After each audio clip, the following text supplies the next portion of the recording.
Hi friends, నేను శరణ్యాని. సంసారం ఒక సాగరం. ఇవాళ 4th ఎపిసోడ్లోకి వెళ్ళిపోదాము. రచించిన వారు మీనా ముక్తేశ్వర్ గారు. ఎండి చేపల కూర చేశారంటూ కారం తక్కువైంది. ఇంకా కూస్తి కారం వేస్తే కదా దాని నీచు వాసన అణిగిపోతుంది అంటూ కూర మొత్తం వేసుకుని చేత్తో పసపసా కలుపుతూ పెద్ద పెద్ద ముద్దలు నోట్లో పెట్టుకుంటుంటే చూస్తూ ఉన్న జాహ్నవికి కడుపులో తిప్పేసింది. జాహ్నవి అవస్థ తెలుసుకున్న వరలక్ష్మి ఇలా రా అంటూ తనతో తీసుకువెళ్ళింది జాహ్నవిని. వంటింట్లోకి తీసుకువెళ్ళి అక్కడున్న పాలు కాసి కొద్దిగా అన్నం వేసి పాలల్లో పంచదార ఉప్పు వేసి తను బాగుంటుందని ఇచ్చింది. అలా పాలు అన్నం వల్ల అమ్మ పెడుతూ ఉంటుంది. గబగబా తిన్నది. బాగా ఆకలిగా ఉంది పాపం పిల్లకి అనుకున్నది వరలక్ష్మి. ఆ మొరటోడు ఏం చేస్తాడో చిన్నది అని లోపల బాధపడింది వరలక్ష్మి. జగపతి సుబ్బలక్ష్మి ఇంటికి వెళ్ళి వెనక వైపు తలుపు తీసి ఉంటుంది ఎప్పుడు. అలాగే లోపలికి వెళ్ళాడు. ఎదురు వసారాల్లో మంచం మీద పడుకుని ఉంటాడు సుబ్బలక్ష్మి భర్త. కొన్నేళ్లుగా బోధకాలు వచ్చింది, కదలలేడు. ఇక పెరటి గుమ్మం వైపు ఉన్న గదిలో ఎప్పటిలాగానే మొదలుపెట్టారు జగపతి సుబ్బలక్ష్మి ప్రేమ కోలాటం. అన్నీ తెలుసు సుబ్బలక్ష్మికి. భర్తకు కానీ చేసేదేమీ లేదు. నువ్వు దానికి పనికిరావు, అందుకని నా జీవితం నాశనం చేసుకోనని వాదించి నోరు మూయించినది. కొత్తల్లో అప్పటి నుంచి నూక ఏమీ మాట్లాడాడు. పెట్టింది తింటాడు. అలా ఒక వస్తువులాగా పడి ఉంటాడు, అన్నీ వింటూ ఉంటాడు. అంతే కొన్ని బ్రతుకులు.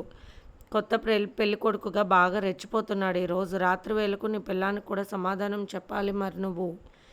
ఈరోజే నటనగా నీకు తొలి రాత్రి అంటూ కిసక్కని నవ్వింది సుబ్బలక్ష్మి.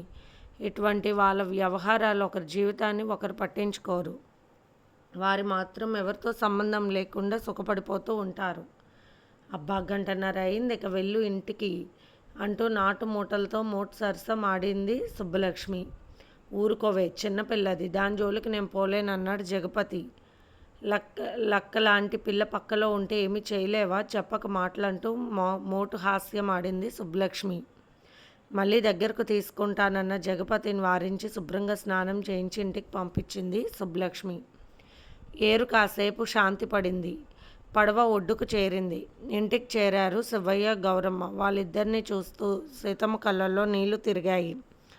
అడగలేకపోయింది తన బిడ్డ గురించి. అక్కడ అప్పగించి వెంటనే వచ్చేసాం సీతమ్మ. ఏరు పోటు మీద ఉంటే కాసేపు ఆగాము. ఏమీ దిగులు పెట్టుకోకు, సంతోషంగా ఉంటారులే అని చెప్పింది గౌరమ్మ. ఇక అంతకు మించి అడగలేక మరేమీ వినలేక లోపలికి వెళ్ళి మంచం మీద పడుకొని వెక్కి వెక్కి ఏడ్చింది సీతమ్మ. నా పక్కలో పడుకుంటుంది, పసిబిడ్డలా పెరిగింది ఇప్పటి వరకు. ఎంత కాదనుకున్నా ముదురుగా ఉన్నాడు జాహ్నవి భర్త. ఈరోజు కార్యం చేస్తారని తెలిసింది. మాట వరుసకి గౌరమ్మ అక్క వాళ్ళని ఉండమని కానీ భోజనం కానీ పెట్టినట్లేరు పాపం. ఇష్టం ఉంటే ఎంతో సంతోషంగా అనిపించే విషయం, కష్టమైతే ఎంతో భయంకరంగా అనిపిస్తుంది. నా బిడ్డ పరిస్థితి ఎలా ఉంటుందో. ఒక దరిద్రుడి చేతిలో పడకుండా నా బిడ్డను కాపాడుకోవాలనుకున్నాను. ఒక అయ్య చేతిలో పెట్టాను. పసిపిల్ల లాంటి జాహ్నవి మనసును తెలుసుకుని నడుచుకుంటే పర్వాలేదు, లేకుంటే ఎంత బాధ, ఎంత నరకం ఆడపుట్టక పుట్టిన వారికే తెలుస్తుంది. అది లేగ దూడ దగ్గరకు దున్నపోతూ వెళ్ళిన సామెతలాగా అంటూ వెక్కి వెక్కి ఏడ్చింది సీతమ్మ. అంతకు మించి ఎవరూ సహాయం చేసేవాళ్ళే లేరు. తనకున్న అన్న స్వార్థపరుడు, బాధ్యత లేని భర్త.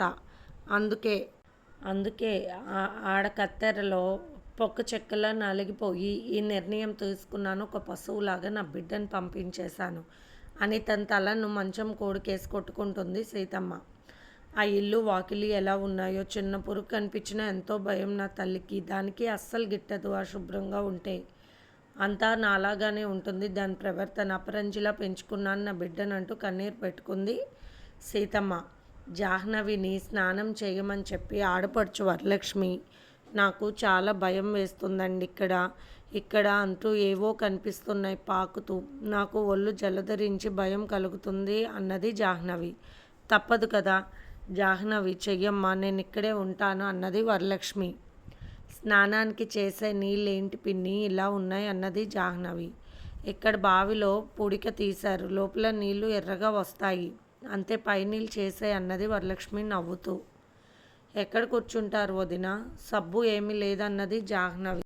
సబ్బెక్కడ గిన్నెలో ఎర్రగా ఉన్నది సబ్బు అని చెప్పింది వరలక్ష్మి. గబగబా స్నానం అయ్యిందనిపించి చుట్టూ చూసుకుంటూ భయంతో వణికిపోతూ ముఖం మీద నీళ్ళు పోసుకోగానే కళ్ళు మంట పుట్టి అబ్బా మంట అని అరిచింది జాహ్నవి. ఒక పక్క నుండి గమనిస్తున్న అంజమ్మ తిక్క కుదిరింది. అందువల్లనే అందం అంటే అందం ఇప్పుడు అరచేతి మందం అవుతుందని తెగ సంతోషపడిపోయింది. ఎలాగో పూడిక తీసిన బావిలో నీళ్ళు ఎర్రగా ఉన్నాయని పచ్చికారం కొద్దిగా కలిపింది అంజమ్మ. నీళ్ళు కాస్త వేడిగా ఉండేసరికి ఒళ్ళంతా మరింత మండిపోయింది. వరలక్ష్మికి ఆశ్చర్యం కలిగింది. ఏమిటది అంటూ కాసిన్ని నీరు నోట్లో పోసుకుంది. కారంగా అనిపించింది. అదేం తెలివి, మామూలుది కాదు వదిన అనుకుని విషయం అర్థమయ్యి నేను ఇప్పుడే వస్తాను ఉండంటూ అక్కడున్న మట్టి కుండలో 2 చెంబులు నీళ్ళు తీసుకువెళ్ళింది. చల్లగా ఉన్న నీళ్లు ఒంటి మీద పోసుకుని కళ్ళు కడిగింది జాహ్నవి. ఒళ్ళంతా మంటగా ఉంది. పిన్ని కళ్ళు కూడా మండుతానే ఉన్నాయి ఇంకా అన్నీ. మా అమ్మ దగ్గరికి వెళ్ళొచ్చా అంటూ అడిగింది జాహ్నవి ఏడుస్తూ. ఏం చెప్తాము చిన్నమ్మాయి అయినా ఇటువంటి అమ్మాయిని పెంచుకుని ఇలాంటి ఇంట్లో ఎలా ఇచ్చారు, వాళ్ళ పరిస్థితులు ఎలా ఉన్నాయో. ఏదో పెద్ద ఆపద లేకపోతే ఇలా చెయ్యదు కదా ఏ తల్లి. ఆడవాళ్ళ కష్టాలు ఆడవాళ్ళకే తెలుస్తాయి. వదినా నేను టవల్ తెచ్చుకోవడం మర్చిపోయాను అన్నది జాహ్నవి. చీకటిగా ఉంది. తడి కాళ్ళతో కట్టిన బాత్రూంలో భయం వేస్తుంది జాహ్నవికి. ఇంతలో కాలు కడుక్కుందామని అటుగా వచ్చిన జగపతి దొడ్డి తలుపు తీశాడు. వెన్నెల వెలుతురులో తెల్లగా అందంగా మెరిసిపోతూ కనిపించింది జాహ్నవి. ఒక్క క్షణం అలా చూస్తూ ఉండిపోయాడు. భయంతో ముడుచుకుపోయింది. కొత్త ఆ చీకట్లో ఎవరు వచ్చిందన్నది కూడా సరిగ్గా అర్థం కాలేదు జాహ్నవికి. వదిన వదిన అంటూ అరుస్తూ ఉంది. కళ్ళు ఇంకా మండుతూ ఉండడంతో పూర్తిగా కళ్ళు తెరిచి చూడలేకపోతుంది జాహ్నవి. అది కొత్తగా కొట్టిన కారం, అందుకే అంత మంటగా ఉంటుంది. మరదలుందిరా లోపలికి వెళ్ళావా ఏంటి అంటూ నవ్వింది వరలక్ష్మి. ఆ తలుపు వేసుకోవడం కూడా తెలియదా ఏమిటి అన్నాడు జగపతి వెళుతూ. ఆ చీకట్లో వెన్నెల వెలుతురులో వెన్నెల బొమ్మల మెరిసిపోతున్న జాహ్నవి కనిపించే ఉంటుంది తమ్ముడికని మనసులో నవ్వుకుంది వరలక్ష్మి. జాహ్నవి ఎవరు వచ్చింది పిన్ని అంటూ భయంగా అడిగింది. మీ ఆయన వచ్చాడు. మట్టి బొమ్మల లాంటి మేము చీకట్లో ఎక్కడ కనపడతాము, పాలరాయి బొమ్మలా నువ్వు కనిపిస్తావంటూ నవ్వింది వరలక్ష్మి. చీ అలా చూడకూడదు కదా అన్నది జాహ్నవి. చూడకూడదంటే నిన్ను చూడవచ్చు మీ ఆయన. ఆ విషయాలు నీకు ఈరోజు అర్థమవుతాయి. ఈరోజు మొదటి రాత్రి మీకు అని నవ్వింది వరలక్ష్మి. చక్కగా తెల్ల చీర కట్టింది. ఎర్ర జాకెట్ వేసుకున్న జాహ్నవిని బంగారు బొమ్మలా మెరిసిపోతుంది. చాలాసేపు ఒళ్ళు మంటలు పుట్టింది వదిన అంటూ బాధపడింది జాహ్నవి. కొందరు కడుపు మంట మనకు ఒళ్ళు మంటలు అవుతాయి అంటూ అంజమ్మ వైపు ఒక రకంగా చూసింది వరలక్ష్మి. అంటే నీళ్ళల్లో నేనేమన్నా కారం కలిపానా ఏంటి అంటూ గట్టిగా అడిగింది అంజమ్మ. ఎవరన్నారు వదిన అసలు ఆ మాట, కారం కలపడం ఏమిటి నీళ్ళల్లో అన్నది వరలక్ష్మి. నా మొగుడు తాగుబోతు, మొగుడు పనికిరాని వాడినే కదా, అందరికీ అలసైపోయాను అంటూ కొంత జాహ్నవి అందంగా తయారవడం చూసి ఓడవలేక ఏడుపు మొదలుపెట్టింది అంజమ్మ. మా అన్న పెళ్లి కాకముందు బాగానే ఉండేవాడు. పెళ్ళయ్యాక మీ ఇళ్ళకు రావడం మొదలు పెట్టాకే వాడికి తాగుడు అలవాటు అయ్యింది కదా వదిన అన్నది వరలక్ష్మి నిదానంగా. అనండమ్మా అనండి, ఏదైనా నాదే కదా తప్పు. తాగుబోతువాడు ఎంతైనా తాగుబోతువాడి పెళ్ళానికి విలువ ఎక్కడ చచ్చింది అంటూ నోటుకొచ్చినట్టు తిట్టుకోవడం ఏడవడం మొదలుపెట్టింది అంజమ్మ. భయంగా చూస్తూ ఉన్నది జాహ్నవి. ఎవరు ఎందుకు అరుస్తారు, ఎవరు ఎందుకు ఏడుస్తారో, ఎవరు ఎందుకు తిడతారో ఏది అర్థం కావడం లేదా ఇంట్లో. అలాగే ఆశ్చర్యంగా ఉండిపోయింది. అంబలి కాసుకుని తాగారు అందరూ. అందులో పుల్లటి గంజి కలుపుకొని మరీ తాగుతున్నారు, ఉల్లిపాయ పచ్చడి నంచుకుంటూ. ఒసే వరలక్ష్మి అదేదో కార్యం గది సిద్ధం చేయని చెప్పింది వేర్లంకమ్మ. ఈ దెబ్బతో చిన్నోడికి పట్టిన సుబ్బలక్ష్మి దరిద్రం వదిలిపోవాలనుకుంది మనసులో. వరలక్ష్మి లోపలికి వెళ్ళి నువ్వు బయటకు నడవరా అన్నీ సిద్ధం చేసుక పిలుస్తానని చెప్పింది వరలక్ష్మి. ఎందుకు అక్క ఇదంతా, అది చిన్నపిల్ల కదా అన్నాడు జగపతి. ఏ పిల్ల అయినా ఇప్పుడు నీకు పిల్లమైంది కదా, ముదురు వేషాలు మాని కాస్త సుకుమారంగా ఉండు. బడికెళ్ళే పిల్ల, బడి నుండి నీ ఇంటికి వచ్చింది నీకు ఆలిగా. మంచి చెడ్డ ఏమీ తెలియదు, నువ్వేది చెప్తే అదే మంచి అనుకుంటుంది. అన్నీ తెలిసిన వాటికి నువ్వు చెప్పక్కర్లేదు, నీకే వాళ్ళు చెప్తారు. కానీ ఏమీ తెలియని పిల్ల విషయంలో చాలా జాగ్రత్తగా ఉండాలి. దీపం లాంటి భార్య వచ్చింది నీకు. నిజం చెప్పాలంటే ఎన్ని జన్మల పుణ్యమో అనుకో. ఈ రోజుల్లో ఎంత అందమైన ఇంత మంచి పిల్ల అది చదువుతుంది అక్షరం ముక్కలు. అలాంటి పిల్ల మన బోటి వాళ్ళకు దొరకడం కష్టం. ఇష్టాలు కనుక్కొని పిల్ల మనసు కనుక్కొని సున్నితంగా వ్యవహరించాలి. ఎంతైనా నీ భార్య కదా, నువ్వు తాళి కట్టిన ఇల్లాలు. కోకలు జారు విడిచే వరకు వారికే కోరికలు కానీ ప్రేమలు ఉండవు. కోరకుండానే రోగాలు వచ్చి పడతాయి, తెలుసుకోవాలి నువ్విక. కానీ పెనిమిటిగా నీ పిల్లానికి నువ్వు ప్రేమను పంచాలి. బుజ్జగించి మంచి చేసుకో. భయపడి మనస్తత్వం అయితే కాస్త మార్పు వచ్చేదాకా ఎదురు చూడటం కూడా అవసరం. నా కూతురు మీ కళ్ళ ముందే కదా పుట్టింది, అంత పిల్ల ఇది. ఇవన్నీ నేను ఎందుకు చెప్తున్నానో అర్థం చేసుకో. నువ్వు గౌరవం ప్రేమ ఇవ్వకపోతే ఇంట్లో అందరూ అలసగా చూస్తారా పిల్లని? అభం శుభం తెలియని బంగారు బొమ్మ. అర్థం చేసుకుని ఇంతకు మించి నేనేమీ చెప్పలేనురా అంటూ తమ్ముడికి చెప్పకనే చెప్పింది వివరాలు వరలక్ష్మి. బయట నిలబడి భయం భయంగా చూస్తున్న జాహ్నవి వైపు ఒకవైపు చూశాడు జగపతి. సినిమాలోనే చూశాడు ఇంతటి అందాల బొమ్మను. ఇప్పుడు తన కళ్ళకు ఎదురుగా అమాయకంగా నిలబడి ఉంది. జగపతి వైపు చూసి భయంగా వేరే వైపు చూసింది జాహ్నవి. ఇందాకటి స్నానాల గదిలో చూశాడు నన్ను అని తల ఉంచుకుంది సిగ్గుతో జాహ్నవి. కానీ ఆ సిగ్గు మరొకలాగా అనిపించి అందంగా కనిపించింది జగపతికి. జగపతి నవ్వాడు జాహ్నవిని చూసి. నవ్వేసరికి మంచివాడే నవ్వుతున్నాడు అనుకుని నవ్వింది జాహ్నవి. సర్దింది. సాలుగాని ఇక బయటకు వచ్చి ఇద్దరిని గదిలోకి పంపన్నది వీర్లంకమ్మ. మత్తులో దొర్లుతున్న భర్త దగ్గరకు అంబాలి తీసుకువెళ్ళింది అంజమ్మ. గదిలోకి వెళ్ళమని చెప్పింది జాహ్నవిని వరలక్ష్మి నవ్వుతూ. భయపడకు, మీ ఆయన నిన్నేమన్నా అడిగితే చక్కగా నవ్వుతూ సమాధానం చెప్పాలి.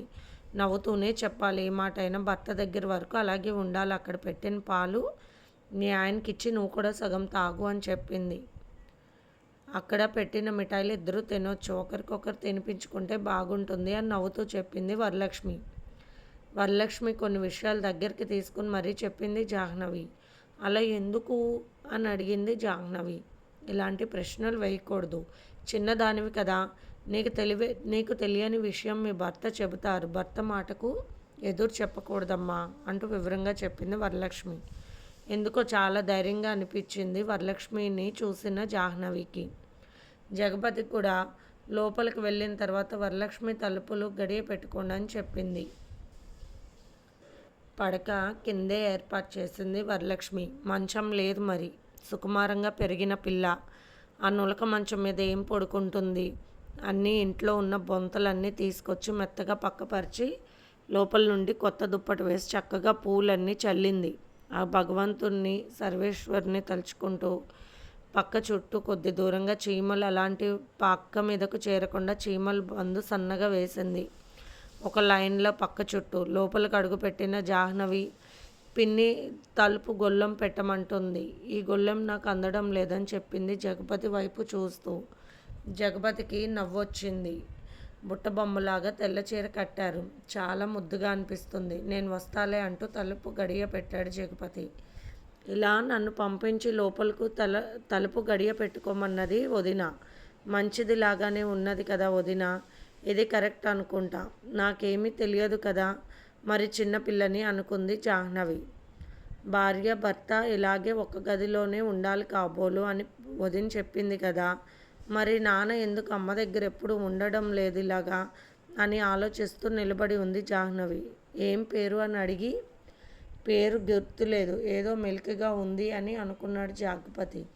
నా పేరు జాహ్నవి, మా అమ్మ బంగారం అని పిలుస్తుందని కొత్త టీచర్ ముందు విద్యార్థిలాగా చేతులు కట్టుకొని పాఠం చెప్పినట్టు చెబుతుంది జాహ్నవి.